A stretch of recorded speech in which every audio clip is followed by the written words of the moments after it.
Today I'm wearing my Never Judge a Book by its movie shirt because we're here to discuss one of my favorite series of all time, the Shadowhunter Chronicles.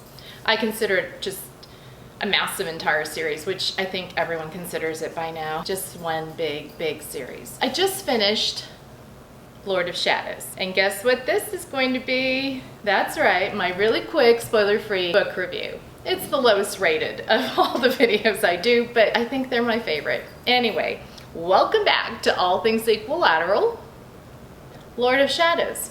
Now, there will be spoilers for the first book, Lady Midnight. So if you haven't read Lady Midnight, please just pause, back out, give me a like, won't you?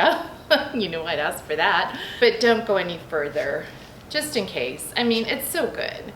You don't want to be spoiled. I want to tell you that this is my, what did I say, 9th, 11th book that I've read of Cassie's. I don't count the Bane Chronicles and the Shadowhunter Academy book because I haven't quite finished them. I started reading them as the stories came out, and honestly, I just need to sit down and read all of them all at once. Also, the Bane Chronicles, you know, I love Magnus, but the writing there was a little inconsistent, so it just didn't hold my attention as much, but you know, I'll go back to it because it's Magnus, of course. So, Lord of Shadows.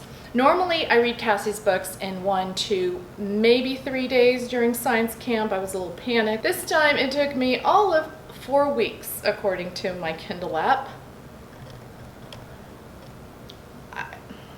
We've been really busy. We had 2 graduations, a dance recital, my mother-in-law visiting, then we hopped over to visit my parents, had a college orientation. Whew, you get the drill. But during that, I kept reading Lord of Shadows on both my Kindle and the hardcover.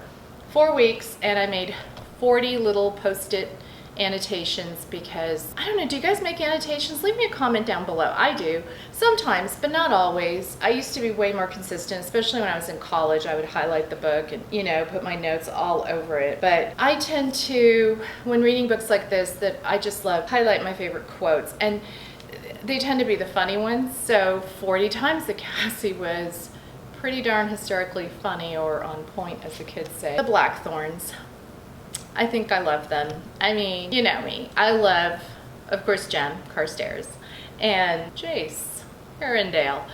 But these guys, the Blackthorns, they're such a large family and so diverse. And I couldn't love them possibly more. Some of you know, have 3 kids and they drive me crazy. They're so very different, all of them.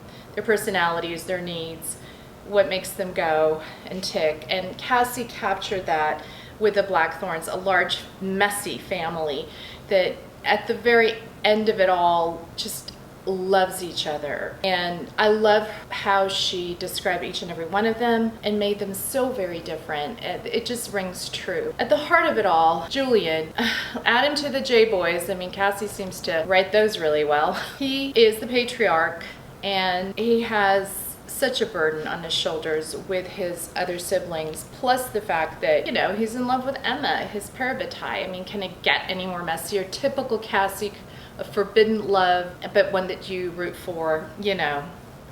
It's what she does best. The plot in this one centers around a really interesting villain. And if I can say something, I'm a huge fan of Cassie's, but her villains sometimes tend to be, you know, not as developed, I think, as the protagonists. And that's true of pretty much any fantasy book anyway. Annabelle is really well developed. And I really enjoyed getting to know her backstory and how it parallels a little bit of another story that's unraveling, trying to keep it spoiler-free. Cassie seems to be at her best now. Our poor dog. His little feet are so stained with grass stains. Anyway, he's just yelling at, I don't know, the neighbors pulling into the garage probably. So, Cassie's at her very best with this series, The Dark Artifices. The characters are so well developed, but the plot just explodes, and it had the plot that kind of follows this trail which leads you to the Unseelie King. We see the Seelie Queen again, one of my favorite. You know she's a villain. I mean, I don't know what else to call her.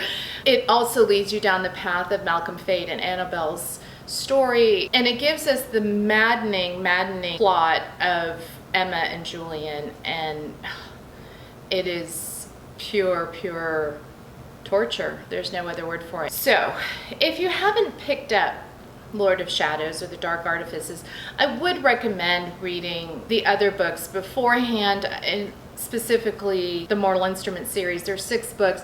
I know it's a lot to get through, but get them on audio and listen to them on 1.25. That always works for me, that speed. It speeds it up just enough so that I can keep listening, and it really doesn't take away at all from the performance of the actors. And then dive into The Dark Artifices, because it's a natural little dovetail. You get to find out what happened to the Mortal Instruments characters 5 years ahead, and you get to know more about the Blackthorns and Emma Carstairs and what happened to them after the big war. It's Cassie at her very best writing. It is as good for me as the Infernal Devices was, which is my favorite part of the series. And that's the only one that you can read on your own because it's a prequel to the Mortal Instruments. So have you picked up Lord of Shadows yet? Did it take you 4 weeks to read? Did you read much faster than I did? Let me know down below. And hey, if you like my really quick, spoiler-free, I hope I kept it spoiler-free, book reviews, please give me a thumbs up, and hey, subscribe to the channel, and look for more in the future.